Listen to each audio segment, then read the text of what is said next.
Quais os males que o cigarro faz no nosso corpo, no nosso organismo? Boa tarde. Boa tarde, Sara. Boa tarde, telespectadores. É um prazer estar aqui falando sobre o não tabaco, né?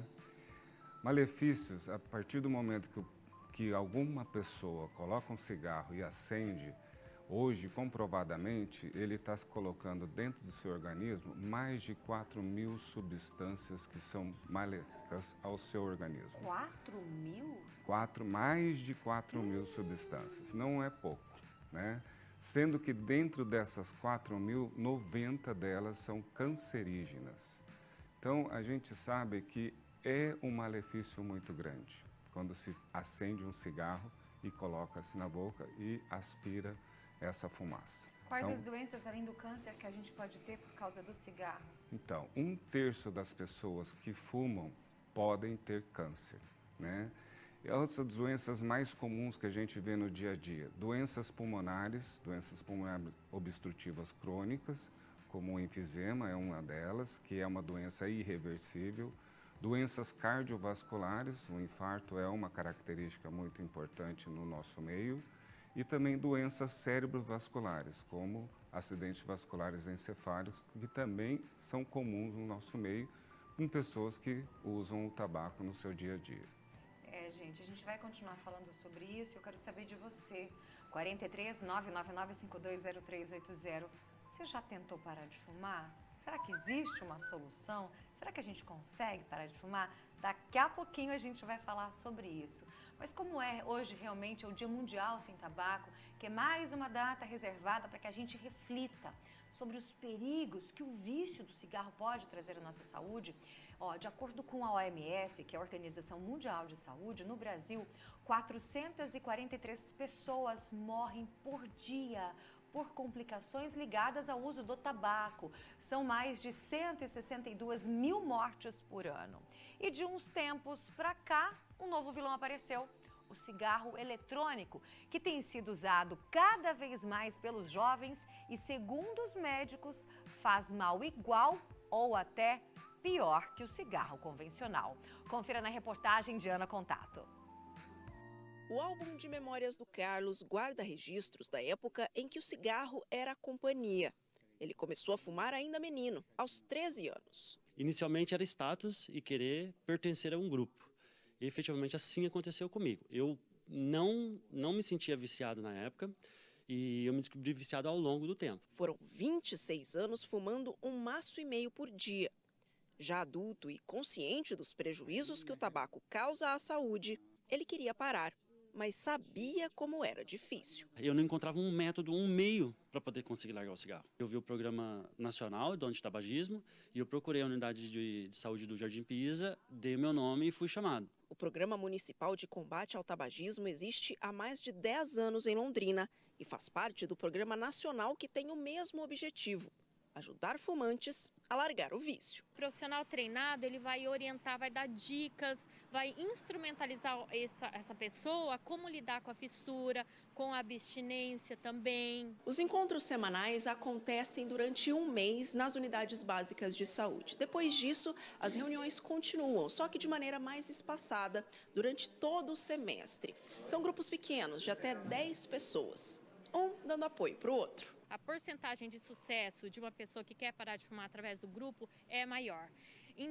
Nacionalmente, em torno de 30% conseguem parar de fumar. E isso dá a impressão que não é muito, mas é muita coisa. Apesar do apoio dos programas públicos e privados para ajudar os fumantes a deixar o vício, o número de dependentes do cigarro ainda é alto. E com a popularização dos cigarros eletrônicos, uma geração de jovens que via com maus olhos o tabaco não sai de casa sem o aparelho. Nem mesmo a proibição pela Anvisa, a Agência Nacional de Saúde, inibe o uso.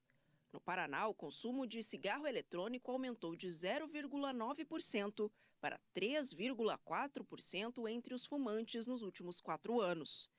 Enquanto isso, dados do Ministério da Saúde revelam que no Brasil, 443 pessoas morrem a cada dia por causa do tabagismo. São quase 162 mil mortes por ano. Por isso, sempre é tempo de abandonar o vício. O Carlos faz parte dessa porcentagem que conseguiu largar o cigarro de vez, graças ao programa de combate ao tabagismo. Aos 40 anos, ele trocou o vício pelo esporte. Agora é corredor, participa até de maratona. As primeiras semanas, elas vão ser fundamentais no processo de parar de fumar. Elas têm que ter a consciência que isso vai passar.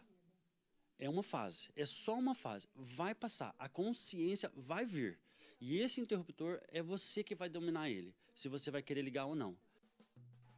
Estava conversando aqui com o doutor Elias, exatamente isso, gente. Você tem que querer, não adianta sua mulher querer, seus filhos querer mandarem você lá, os seus pais, você tem que querer. Como é que funciona, doutor Elias? Quem chega e fala assim no consultório, eu quero parar de fumar. É muito incrível isso, a experiência que temos é que quando o indivíduo bate a porta nossa querendo parar de fumar, normalmente a porcentagem de chegar a um alvo de parar de fumar é muito alta. Quando você vê um paciente que ele é fumante e que chega para nós e nós relatamos a importância de parar de fumar e ele não fala dessa ideia, normalmente esse índice cai um pouco. Então, a necessidade e o querer é muito importante para largar desse vício. Viviane Pereira, assistente social, trabalha com um grupo incrível da Unimed que faz realmente esse trabalho para o pessoal que quer parar de fumar. São grupos de pessoas. Qual que é a faixa etária e como é que funciona? O que é trabalhado lá? Na verdade, são várias faixas etárias, né? Então, desde o jovem até o idoso ingressa no grupo.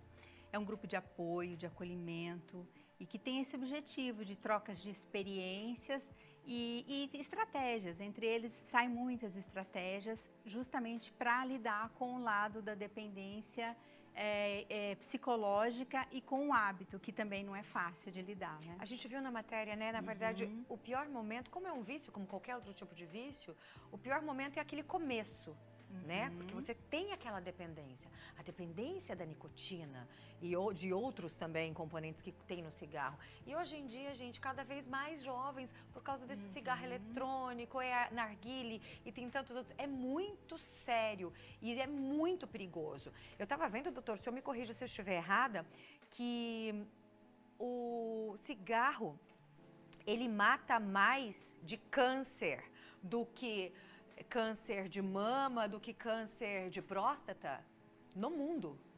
Sim, no sentido de não é o câncer de pulmão o primeiro no ranking, né? O câncer de pulmão hoje ele está em terceiro lugar. Câncer de mama é mais, câncer de próstata no homem é mais, mas ele é o primeiro a desenvolver a morte no paciente por causa da dificuldade de tratamento. Hoje ainda, Sara, a grande maioria das pessoas que chegam até nós com câncer, em torno de quase 70%, chegam em estágios avançados de doença. Por quê? É um câncer que ele cresce no pulmão e não dá muitos sintomas. E quando vem a dar sintomas, já está numa fase avançada de doença. Então, essa prevenção ainda nós não conseguimos colocar, além do intuito maior aqui que nós estamos falando, da paragem do tabaco, existe também uma coisa muito importante. A pessoa que fuma tem que se fazer exames preventivos. É muito importante. Gente, Isso. é muito sério. O que a gente fala, prevenir é melhor que remediar. Então, Sim. se você fuma, você tem que fazer exame preventivo, porque você é um forte candidato a ter doenças pulmonares, inclusive câncer de pulmão. Não dá pra gente, né, tapar o sol com a peneira, falar que não. Ué, você tá fumando, é como se estivesse se matando lentamente. Essas pessoas que fumam, que vão aos grupos, eles comentam o porquê que eles começaram a fumar, Vivi? Geralmente na adolescência, bem nessa fase, né? Então, com influências de outros amigos, ou no começo da fase adulta, quando começa a trabalhar, e aí começa a desenvolver o vício, e agora com esses cigarros eletrônicos, é mais fácil ainda o pessoal mais jovem começar com o vício, né? É muito sério isso, tá, gente? É muito sério. Queria agradecer ao Dr. Elias José Gonçalves de Assis, cirurgião torácico da Unimed, que está aqui com a gente. Obrigada, foi um prazer recebê-lo. Acho que é uma data muito importante que a gente não pode virar as costas, né? precisamos falar todos os dias.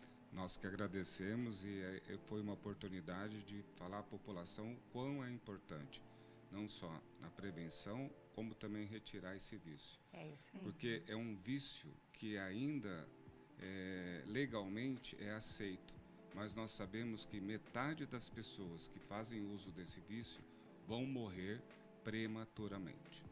Metade das pessoas. Meu Deus, isso é muito sério. Viviane, obrigada. Parabéns pelo grupo maravilhoso, né, que a Unimed tem, que faz isso, que presta esse serviço às pessoas, porque a gente precisa, essa rede de apoios, isso é muito importante. Isso é muito legal nesse momento, porque não é fácil. É um vício como qualquer outro, né? Então você vai ter crise de abstinência, você vai precisar conversar, você vai precisar trocar experiências, que você vai substituir pelo quê?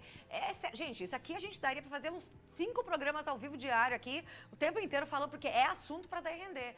Mas é muito sério. Então estamos aqui só para tentar conscientizar você. Você é fumante, conhece alguém que fuma? Precisa parar. Porque até mesmo você que não é fumante, mas está do lado de quem fuma, você é um fumante passivo. E você também está correndo riscos. Obrigada, viu, doutor? Foi um prazer recebê-lo. Obrigada, Viviane. Obrigada, parabéns. Sara. Obrigada, Unimed, mais uma vez, por trazer profissionais aqui para a gente falar sobre esse dia tão importante, que é o Dia Mundial Sem Tabaco.